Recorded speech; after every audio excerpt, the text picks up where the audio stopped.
A very good morning to all of you. Today's topic is vapor pressure. बेटा जब liquid और vapours equilibrium में होते हैं उस समय वेपर्स अपने ही लिक्विड के ऊपर जो भी प्रेशर लगा रहे हैं this pressure is known as vapour pressure. ये एक कंटेनर है, इसमें कोई लिक्विड रखा है, सपोज वाटर है. अब इसमें एक प्रोसेस हो रहा है वेपोराइजेशन. एक्चुअली जो ऊपर की लेयर है इसके मॉलिक्यूल्स की एनर्जी नीचे से ज्यादा है, इसलिए कुछ पार्टिकल वेपर स्टेट में चले गए. ये प्रोसेस हुआ वेपोराइजेशन. एंड कुछ जब लौट के आए कंडेंसेशन हुआ. तो बच्चों जो याद रखना है वो ये, जब इक्विलिब्रियम आ गया उस समय जो भी यहां वेपर्स हैं अपने ही लिक्विड पे जो भी फोर्स लगा रहे हैं this pressure is known as vapour pressure. The pressure applied by vapours on its own liquid surface when liquid and vapors are in equilibrium with each other in a closed container at a given temperature. ठीक है, इस pressure को कहते हैं vapour pressure. अब बच्चों ये जो वेपर प्रेशर है किस किस पॉइंट पे फैक्टर पे डिपेंड करेगा. वेपर प्रेशर के लिए जो पहला फैक्टर है that is nature of liquid. ये जो लिक्विड है इसके नेचर पे डिपेंड करेगा. Basically intermolecular forces of liquid. इस लिक्विड के अंदर जो पार्टिकल्स हैं इन पार्टिकल्स के बीच एक फोर्स ऑफ अट्रैक्शन है जिसे कह रहे हैं इंटरमॉलिक्यूलर फोर्स ऑफ अट्रैक्शन. तो बच्चों जितना ये इंटरमॉलिक्यूलर फोर्स ऑफ अट्रैक्शन ज्यादा होगा उतना वेपर्स कम होंगे. It is a common sense. अगर फोर्स ऑफ अट्रैक्शन ज्यादा है तो वेपर्स कम है, वेपर्स कम है तो वेपर प्रेशर भी कम है. तो आपको सबसे इंपॉर्टेंट जो ध्यान रखना है यहां दैट इज इंटरमॉलिक्यूलर फोर्सेस. अब इंटरमॉलिक्यूलर फोर्सेस में क्या है, अगर कोई पोलर सॉल्वेंट है, पोलर लिक्विड है और एक नॉन पोलर लिक्विड है तो बच्चों पोलर लिक्विड में फोर्स ऑफ अट्रैक्शन ज्यादा है with respect to non polar. और क्योंकि इसके फोर्स ज्यादा हैं, इसका इंटरमॉलिक्यूलर फोर्स ज्यादा है तो बेटा वेपर प्रेशर इसका ज्यादा होगा. तो आपको इंटरमॉलिक्यूलर फोर्सेस पे फोकस करना है. जिस भी लिक्विड के इंटरमॉलिक्यूलर फोर्स ज्यादा होंगे उसका वेपर प्रेशर कम होगा, उसकी वेपर्स कम आएंगी. सपोज इथाइल अल्कोहल रखा है, डाइथाइल ईथर रखा है.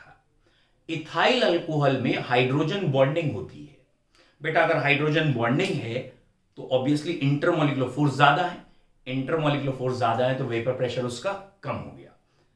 डाइथाइल ईथर इसमें हाइड्रोजन बॉन्डिंग नहीं है, स्लाइटली पोलर है, वेपर्स ज्यादा आएंगे, वेपर्स ज्यादा है, इसलिए डाइथाइल ईथर का वेपर प्रेशर इथाइल अल्कोहल से ज्यादा है. अब सपोज एक है बेंजीन, एक toluene. Benzene and toluene both are non polar, लेकिन बेंजीन और टॉलीन में टॉलीन हैवियर है.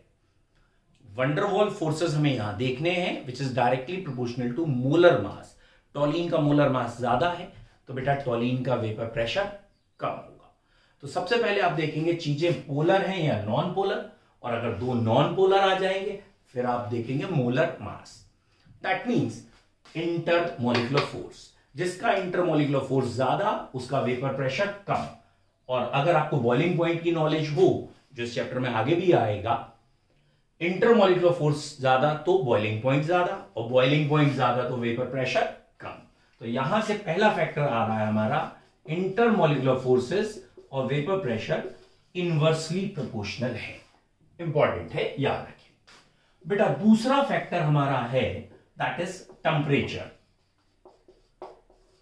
बच्चों ये जो लिक्विड से वेपर्स बनने का प्रोसेस है वेपोराइजेशन, ये प्रोसेस एंडोथर्मिक है.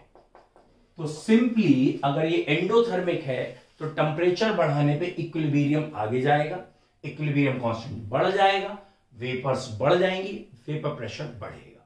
तो टेम्परेचर बढ़ाने से वेपर प्रेशर बढ़ता है. Is it clear? With rise in temperature, vapor pressure will increase. और अगर मैथमेटिकल देखना है तो क्लॉसियस-क्लैपेरॉन इक्वेशन से आप देख सकते हैं. log P2 upon P1 equals to delta H upon 2.303 R 1 upon T1 minus 1 upon T2. Mathematically अगर निकालना है तो दो फैक्टर हुए वेपर प्रेशर के. एक नेचर, इंटरमोलिकुलर फोर्सेस ज्यादा तो वेपर प्रेशर कम, ये याद रखना. टेम्परेचर, जितना टेम्परेचर ज्यादा होगा उतना वेपर प्रेशर ज्यादा होगा, क्योंकि वेपोराइजेशन एक एंडोथर्मिक प्रोसेस है. इसे मैं मिटा दूं. अब बच्चों पता करना है vapour pressure of volatile mixture, और उसी में हमें पढ़ना है राउट्स लॉ. ठीक है, vapour pressure of volatile mixture या राउट्स लॉ. उसको पढ़ने के लिए हम पहले एक एग्जांपल ले लेते हैं. ठीक है, सपोज दो बच्चे, एक दिव्यांश है एक मनु है. ये पास हो गए, सिलेक्ट हो गए. इन्होंने सोचा चलो टीचर को मिठाई दे देते हैं. ये दोनों एक साथ किसी स्वीट शॉप पे चले गए. ठीक है, बड़ी दुकान, बढ़िया दुकान पे चले गए. अब दिव्यांश ने कहा कि मैं जो स्वीट लेके दे रहा हूं, लेट सपोज वो बर्फी है, बड़ी दुकान की बर्फी है, बढ़िया बर्फी है, और इसकी प्राइसिंग 20 रुपीज पर केजी है. ठीक है, महंगी मिठाई लेके दे रहा है, 20 रुपीज पर केजी. मनु भी बड़े खुश हैं, लेकिन मनु ने कहा नहीं भाई, मिठाई तो हम भी देंगे, लेकिन सपोज ये लड्डू लेके दे रहे 10 रुपीज पर केजी की. Is it clear? दोनों ने मिला के 1 केजी का एक डब्बा बनवा लिया. इन दोनों ने ही ये मिठाइयां पसंद की और 1 केजी का बॉक्स बनवा लिया.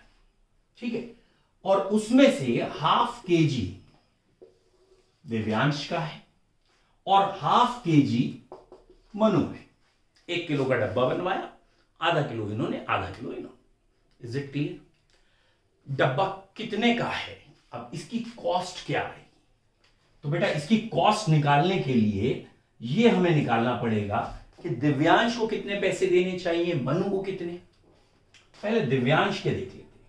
दिव्यांश ने ½ केजी स्वीट ली है यहां पे, और 1 केजी स्वीट्स की प्राइसिंग है 20. भैया 1 केजी यूनिटरी वैल्यू की प्राइसिंग ये है, तो ½ की वैल्यू ये आ गई. मनु ½ केजी इन्होंने भी लिए हैं, और ये प्राइसिंग, टोटल प्राइसिंग ये आ गई. Is it clear? Total pricing ये आई. क्या मिठाई दोनों ने हाफ दी है? 1 केजी के डब्बे में दोनों ने हाफ दिए? बिल्कुल दिए हैं. क्या बिल जो आया है उसमें भी हाफ देंगे? नहीं, बिल में हाफ नहीं. क्यों नहीं हाफ? ये वाली वैल्यूज अलग अलग है. तो बिल कौन कितना फ्रैक्शन दे रहा है? भाई ये तो दिख ही रहा, 10 रुपीज ये देंगे, 5 ये देंगे. फ्रैक्शन की बात करें बेटा, फ्रैक्शन होता है 1 में कितना, तो 15 में ये वैल्यूज है, तो 1 में कितनी है. तो अगर हम बिल के फ्रैक्शन की बात करें, फ्रैक्शन ऑफ बिल, तो ये आ रहा है दिव्यांश की वजह से इन्होंने इतना बिल दिया, टोटल बिल इतना था. ठीक है, मनु के फ्रैक्शन की बात करें तो ये कितना है, this one. Is it clear? ठीक है, पूरा एग्जाम्पल क्लियर है. इन्होंने जो मिठाई दी वो तो ½ केजी दी, लेकिन जो बिल दिया है वो 2/3 और 1/3 है. इसमें फ्रैक्शन बराबर है, लेकिन बिल का फ्रैक्शन इनका अलग है. कंप्लीट एग्जाम्पल क्लियर है. एक बार एग्जाम्पल रिपीट कर लेते हैं. दिव्यांश ने बर्फी दी 20 रुपीज पर केजी, मनु ने लड्डू दिए हैं 10 रुपीज पर केजी, लेकिन ये आइडियल वैल्यू थी. इन्होंने 1 केजी का बॉक्स बनवाया, ½ केजी दोनों ने रखा. 1 केजी की वैल्यू 20 थी तो ½ केजी की वैल्यू इतनी है. 1 केजी की वैल्यू 10 थी तो ½ केजी की वैल्यू 5 है.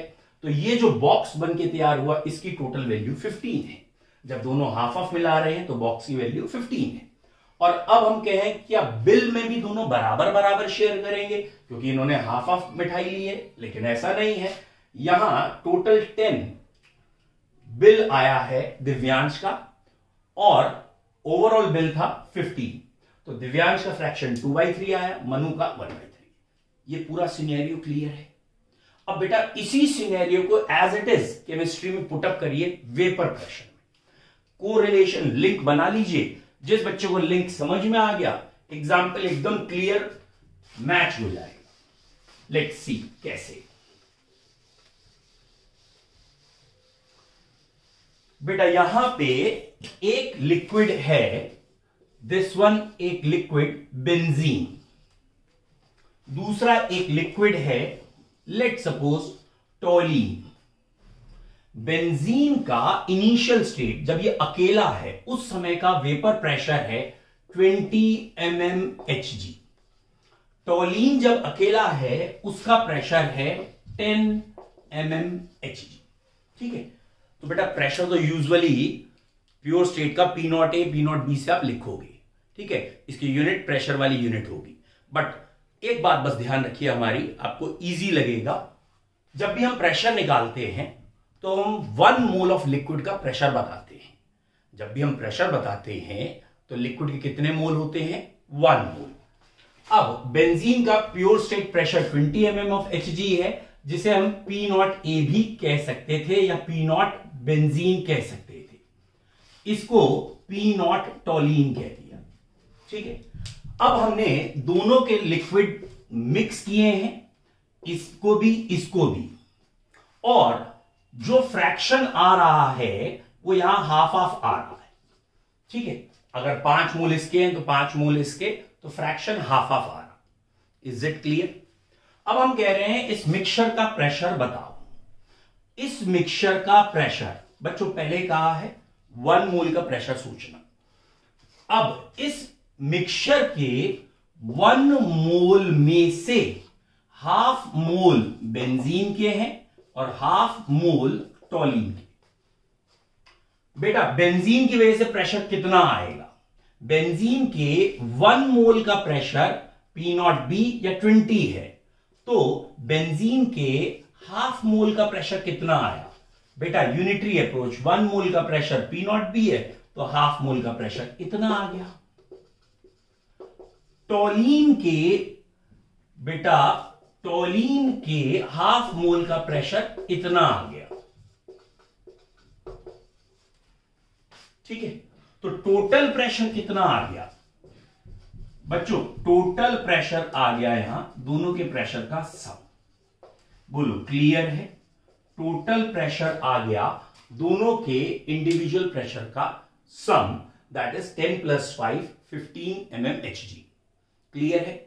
एग्जाम्पल से रिलेट भी कर लीजिएगा जो पिछला एग्जाम्पल बताया। अब ये जो वेपर्स हैं इसमें दोनों की वजह से वेपर्स हैं, बेंजीन की वजह से भी हैं, टोलीन की वजह से भी हैं। एक की वजह से 10 है, एक की वजह से 5 है। तो क्या वेपर्स में फ्रैक्शन दोनों का इक्वल है? तो बेटा वेपर्स में अगर फ्रैक्शन निकालें तो बेंजीन का फ्रैक्शन आ रहा है इतना, और वेपर्स में टोलीन का फ्रैक्शन आ रहा है इतना। बोलो बच्चों क्लियर है? इसे उसी एग्जाम्पल से, पिछले एग्जाम्पल से रिलेट करके देखिए, समझिए क्या है। ठीक है ना? अब मैं साइंस की भाषा में या बुक की भाषा में आपको बताता हूं। बुक की भाषा में कहा गया है अगर एक लिक्विड A है जिसका प्योर स्टेट का प्रेशर P0A है, एक लिक्विड B है प्योर स्टेट का प्रेशर P0B है, इन दोनों से मिक्सचर बनाया। इस मिक्सचर में A के जो मिक्सचर बन रहा है बच्चों, उसमें A के लेट सपोज NA मोल्स हैं, B के NB मोल्स हैं। ठीक है, मिक्सचर में इतने इतने मिलाए गए हैं, यानी मोल फ्रैक्शन A का मिक्सचर में आ गया NA/NA + NB, और B का मोल फ्रैक्शन ऐसे आ गया, जिसे आप 1- भी कह सकते हैं, 1-XA। अब राउट्स ने क्या कहा? बेटा अभी तक मैंने ये वर्ड ही नहीं बोला था। राउट्स ने क्या कहा? राउत ने कहा इस कंडीशन में ए की वजह से प्रेशर जो लगेगा, जिसे हम बोलेंगे partial vapour pressure of A, partial vapour pressure of A is equal to, ये किसके इक्वल होगा, pure state vapour pressure of A multiplied by mole fraction of A in solution. A की वजह से पार्शियल प्रेशर कितना होगा, दैट इज ए का प्योर स्टेट कितना है into its mole fraction in solution, ये मल्टीप्लीकेशन। फिर से सोच के देखो, अगर ये मोल फ्रैक्शन 1 हो जाए, यानी ये प्योर ए हो जाए, तो उस समय का प्रेशर पी नॉट ए आ रहा है, ठीक है। तो मैंने आपसे कहा था मोल फ्रैक्शन को या इस पूरे को 1 मानते हैं, उस समय का प्रेशर ध्यान रखिए। अब बी की वजह से प्रेशर कितना होगा, प्योर स्टेट का बी का प्रेशर इनटू मोल फ्रैक्शन, और बच्चों टोटल प्रेशर कितना आएगा, पीटी कितना आएगा, ये है बेटा डाल्टन्स लॉ, ये डाल्टन्स लॉ है। P equals to P A plus P B, दोनों के प्रेशर्स को ऐड कर दीजिए, ये आपका आएगा डाल्टन्स लॉ। बोलो क्लियर है, इतने में कोई डाउट है? क्योंकि ये चीज आ रही है y equals to M X, तो स्ट्रेट लाइन आ रहा है, लीनियरली फॉलो करेगा graph, y equals to M X straight line linearly follow करेगा ग्राफ, वेपर प्रेशर और मोल फ्रैक्शंस, ठीक है। और यहां टोटल प्रेशर ऑफ मिक्सचर आएगा, इसको भी अभी सब्स्टिट्यूट करके देख लेंगे इक्वेशन में, ये भी स्ट्रेट। और अगर हम बात करें वेपर फेज की, बच्चों वेपर फेज में मोल फ्रैक्शन कितना आएगा, वेपर फेज में मोल फ्रैक्शन आएगा P A by P T, और यहां P B by P T, मतलब partial pressure divided by total pressure, partial vapour pressure divided by total pressure will give vapour phase mole fraction. बोलो बच्चों, ये clear है पहले, ठीक है।